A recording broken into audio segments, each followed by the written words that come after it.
நீங்கள் பார்த்துக் கொண்டிருப்பது உங்கள் விஜய்.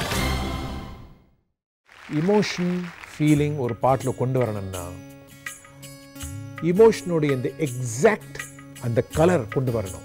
மனமோகனால டிவோஷன் இருக்கு, ஒரு சேட்னஸ் இருக்கு, ஒரு கொஞ்சம் பயம் இருக்கு. காம்போசிஷனுடைய ஜீனியஸ் ஸ்ரீஷாவோட குரலில் இருக்கிற இயற்கையான ஒரு ஃபீலிங், ஒரு டெப்த். இந்த பாட்டை ரொம்ப நல்லா கொண்டு வர முடியும்.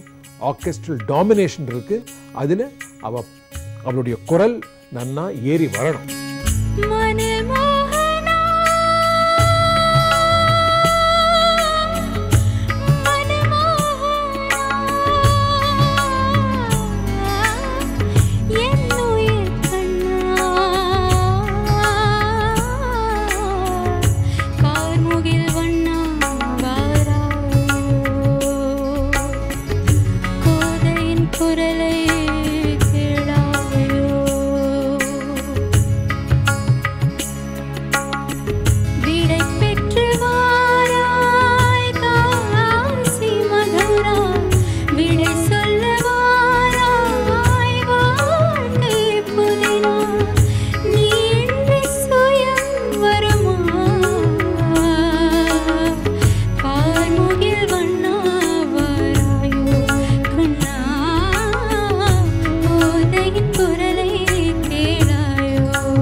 This is Srisha Raman sir. Srisha, நீங்கள் வந்து ஒரு ரொம்ப கஷ்டமான பாட்டை செலக்ட் பண்ணிட்டீங்க. இப்போ கேட்கும்போது எனக்கே பயமாக இருக்குது எங்கே போய் முடிய போகுது பாட்டு. பட் பைரவி மோஸ்ட்லி பைரவி ராகத்தில் இருக்கிறதுனால it does something to you always. Thank you. எனக்கு ஒரு ரிக்வெஸ்ட் இருக்குது. நீங்கள் இல்லாத ரவுண்டில் அவங்க ஒரு பாட்டு பாடினாங்க, எல்லாரையும் ரொம்ப அப்படியே நாங்கள் எல்லாம் அப்படியே ஒரு மாதிரி ஆயிட்டோம். அந்த பாட்டு ஸ்வர்ணலதா அவங்க பண்ண போராளை பொண்ணு தாய். ஒரு பல்லவி மட்டும் சாருக்கு நீங்கள் பாடி காமிக்க முடியுமா? போராளை பொண்ணு தாய் பொல பொலவென்று கண்ணீர் விட்டு தண்ணீரொஞ்சோறும் தந்த மண்ண விட்டு பால் பேச்சும் மாட்ட விட்டு பஞ்சாரத்து கோழிய விட்டு போராளே பொட்டு புள்ள உற விட்டு சாமந்தி பூவா ஊமத்தும் பூவா கருத்தம்மா எந்த பூவம்மா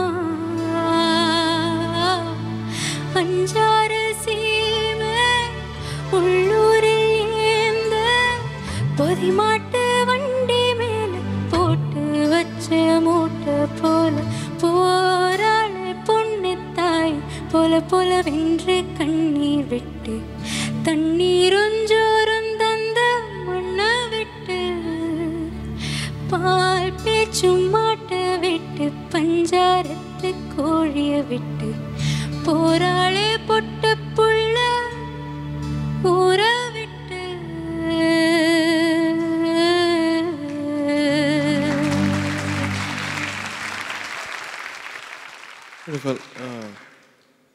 பாடும்போது ஸ்வர்ணலதா அவங்க ஞாபகம் தான் வருது. God bless us all.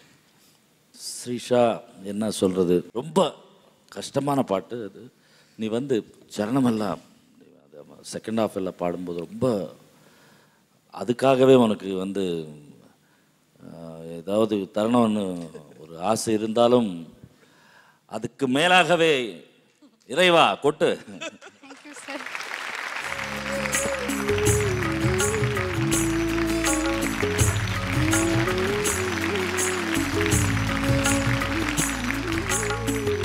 Sir நான் உங்களோட பெரிய ஃபேன் சார். உங்கள் முன்னாடி பாடுவேன்னு நான் நினச்சி கூட பார்க்கல சார். பட் நடந்தது ரொம்ப ஹாப்பியாக இருக்குது சார்.